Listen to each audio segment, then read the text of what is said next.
బంగాళాఖాతంలో ఆవర్తనం అల్పపీడనంగా మారింది. దీని ప్రభావంతో తెలుగు రాష్ట్రాల్లో మోస్తరు నుంచి భారీ వర్షాలు కురుస్తాయని వాతావరణ శాఖ చెబుతోంది.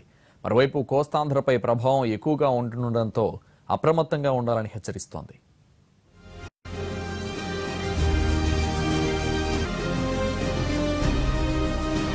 దక్షిణ బంగ్లాదేశ్ను ఆనుకుని ఉన్న బంగాళాఖాతంలో సముద్ర మట్టానికి 7 కిలోమీటర్ల ఎత్తులో ఏర్పడ్డ ఉపరితల ఆవర్తనం అల్పపీడనంగా మారినట్లు వాతావరణ శాఖ వెల్లడించింది.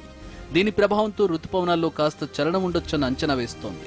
మరోపక్క కోస్తాంధ్ర మీదుగా ఉన్న ద్రోణి అలాగే కొనసాగుతోంది.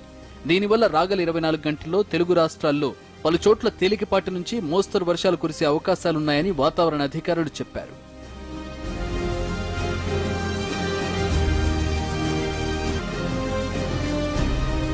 మరోవైపు అల్పపీడనం ప్రభావంతో కోస్తాంధ్రలో ఈ రోజు నుంచి విస్తారంగా వర్షాలు కురిసే సూచనలున్నాయని వాతావరణ శాఖ తెలిపింది. బంగాళాఖాతంలో ఏర్పడిన ఉపరితల ఆవర్తనం బలపడి అల్పపీడనంగా మారింది.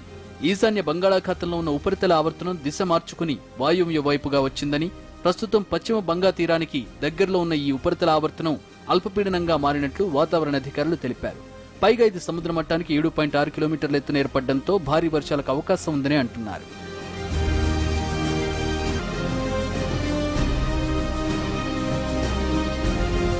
మరోవైపు తీరంలో భారీగా అలలు ఎగిసిపడుతున్నాయి. సముద్రం అల్లకల్లోలంగా ఉండడంతో మత్స్యకారులను చేపల వేటకు వెళ్లవద్దని అధికారులు హెచ్చరికలు జారీ చేశారు.